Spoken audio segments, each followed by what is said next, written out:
د علي شاه د 007 د پلار نه چا ږیره خریلې ده، په څه وجه باندې ترې خریلې ده؟ دومره ښایسته او دومره زبردست دروغې بسې جوړ کړي دي چې یاره ماله چا نشه راکړه. دومره غټه غټه ږیره چې کومه وه یقینا دغه چا خریلې ده، نو دا تازه دروغ جوړ کړي دي چې یاره په څه وجه رانه چا ږیره خریلې ده. ټول په دې خنزیر باندې، په دې بدبخته باندې، په دې بې غیرته انسان باندې لعنت وایي. او دا ویډیو ډېر ډېر شیر کوي ملګرو سره چې یاره پته ولګي چې یاره دا دومره بې غیرته، دومره یو دلی انسان دی. السلام علیکم ملګرو، ورون باچا یم. څنګه دي تاسو له پته ده چې یاره په دې سایډ باندې به دا ویډیو تاسو وینئ او دا تصویر هم سره تاسو وینئ چې یاره څومره غټه ږیره چې کوم دی دې خنزیر دې بدبخته چې کوم دی خریلې ده او په څه وجه باندې خریلې ده. دا ویډیو در باندې ګورم چې یاره د اصل وجه څه ده او بیا لاوله کې څه وایي او بیا په اخره کې اوس تازه ویډیو چې کومه راغلې ده دغه ویډیو ته زموږ انتظار و چې یاره دې بله کې څه دروغ جوړوي. دومره ښایسته دروغ جوړ کړي دي چې یاره چا راله نشه راکړې ده وایي. لاول څه وایي، دا لاولنۍ ویډیو ګورو چې یاره دې خنزیر دې بدبخته دا ږیره په څه وجه باندې خریدلې ده او بیا وروسته اوس بله ویډیو چې کومه کړې ده چې په هغې کې څه وایي. نو دا اولنۍ ویډیو وګورئ. السلام علیکم ورحمت الله وبرکاتہ. دوستانو څنګه یې ښه ټیک ټاک یې، صحت هم ښه دی. ناروغه خلکو ته نه وایم، هغه چې کوم روغ خلک دي هغې ته وایم. زما چې کوم دا حساب کتاب دی، دا ګیټ اپ دی اوس، نو دا ښه په سوچ سمج باندې، ښه په مطلب دا دی غور باندې دا ما هر څه کړي دي. ما ډېر زیات برداشت وکړ، ډېر زیات مې صبر وکړ چې یاره دا خلک به ځای له راشي، دا چې کم وران خلک دي. ملګرو دا ویډیو به هم د دې بدبخته د دې خنزیر کتلي وي چې یاره دی د خپل عمل نه بیا هم نه قلاریدو، په دغې ګیرې باوجود به د خپله لور ګډوله، هغه هر قسمه غلط کارونه کول.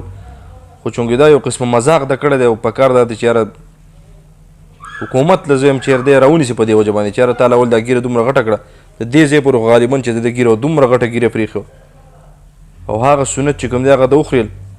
دغه لومړنۍ ویډیو له تاسو وکړه چې یاره په دغې کې څه وایي چې ما په څه وجه باندې مطلب دا دی د دې خلکو د لاسه د خلکو په زه نه پرېښودم.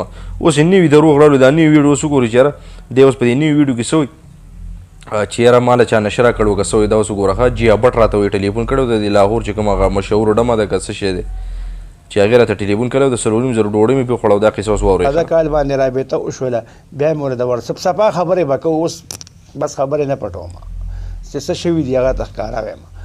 نو وټسپ نمبر چې مې ورله ورکړه په وټسپ باندې زما د دې خبرې وي. خدای شته ما ورته روټۍ هم خوړلې ده، وایي چې نه روټۍ خو همدا نه ده.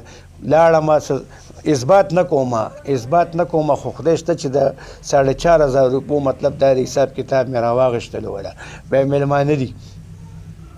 اوله مې یوړلو، اوله مې مخې ته کېغوستلو. ما ته وایي چې موږ تاسو سره ډېر زیات خواهش وو چې موږ علي شاه سره ملاقات وکړو، د هغې مور سره ملاقات وکړو او تاسو سره مې دل کتلو شي. نو بس روټۍ خدای شته ما ورسره یو ځای ما مو خوړله، هغوی مو خوړله او روټۍ موټۍ مو خوړله. بیا هغوی په ترماس کې د مخکې نه دوی هغه کم ترماس دی چې سوچ ورکړي او هغه مطلب دا دی هر څه پکې واچي او پاخه شي، که قهوه پخې او که توره پخې.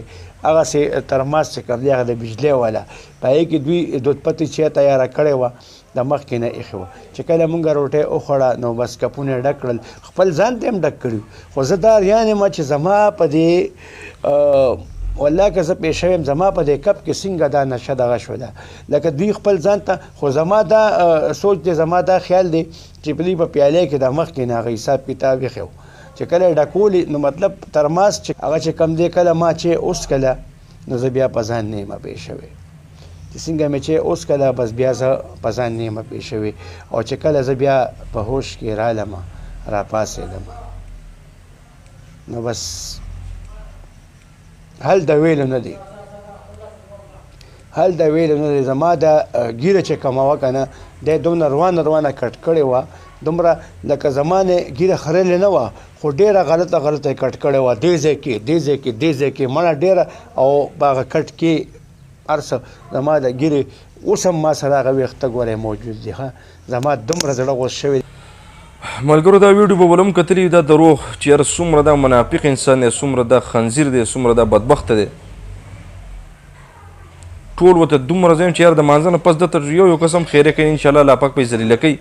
څنګه چې دا ذلیله دی چې یاره ما ته چا ټلیفون وکړو دا انګه بنګه. اوس دا د یو قسمه بانې چې کوم دی جوړوي دی هم دغې ښځې دغه بې غیرتې دا کومه پلیته چې دی هم دغې مجبوره کړله چې یاره دا ګیره وخورې ځکه زمونږ پیشه زمونږ کار بل دی تا به کوي دا دومره دومره غټه ګیره پرېښي دا به ته هم تکې ښځې دي کمسلي وي دي خو په کار ده د ملګرو چې یاره دا په دې باندې راپاسئ تاسو اواز پورته کړئ چې یاره دې خنزیر دا ګیره په څه وجه باندې لکه دا خو دروغ دي تا له تر اوسه پورې چا نشه نه درکول او بېګا ده چې یو کس نشه درکول لا اولنۍ ویډیو له تاسو وکړه چې د دې خلکو د لاسه مې پرېښوده اوس نن وایي چې خبره ښکاره کومه داسې غټه خبره تا کړې ده خدای خو دې تباه او برباد کړه تاسو ټول وایئ چې امین ملګرو د دپاره چې ګندې زه په مانځه کې د دپاره خیرې کوئ په مانځه کې چې یاره الله پاک یې تباه او برباد کړي څنګه چې تباه دی تاسو ټول وایئ چې امین ویډیو ډېره شیر کړئ ملګرو او دا ډېر منافق او ډېر بدبخته ډېر یو بې غیرته ډېر یو دلال چې څه راځي نو زه یم چې دی په هغه ټولو کې دی دومره دا کچه او دومره دا بې غیرته انسان دی دا ویډیو ملګرو ډېره شیر کوي ډېر زیات غلط کار یې کړی دی یقین وکړئ ډېر زیات غلط